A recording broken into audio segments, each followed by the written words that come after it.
How's it going, everyone? This is actually a part 2 to a video I made earlier showing you how to remove the tie rod. I did have a good grip on this tie rod, but with the vice grip and it being a tight spot, I couldn't get it off.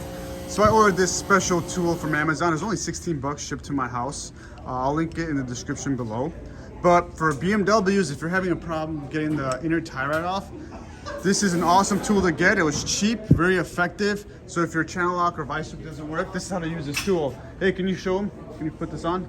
So it takes a half-inch drive and it's reversible, so you can tie it and loosen with it. So essentially just slide the tool over. So that's to tighten it, right? Yeah. You go that way to tighten it, and then you flip the tool. Losing. So it's loose already because obviously we loosened it, but this was tight all the way. Spin this in. To loosen it, you just honestly flip the tool over, you slide it on. No, that's still tightening, right? No, it's... Yeah, that's the tightness, so you have to flip the tool. There it is.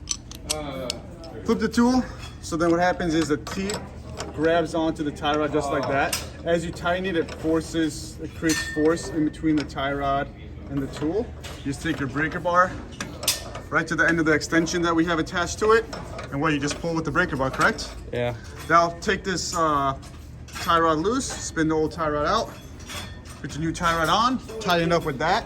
The new tie rod is supposed to be torqued down to 100 foot-pounds, so you could actually use that tool with the extension and a torque wrench if you want to be really specific, and tighten it back on to 100 foot-pounds. But that's a quick and easy way of doing it with the special tool. So if you have a BMW, or this is actually the ad said Honda and other cars you could use this tool with.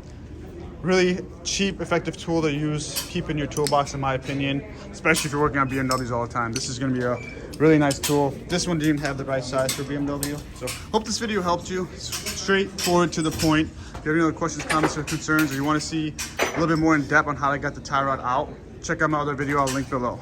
Thank you for watching, and until next time, peace.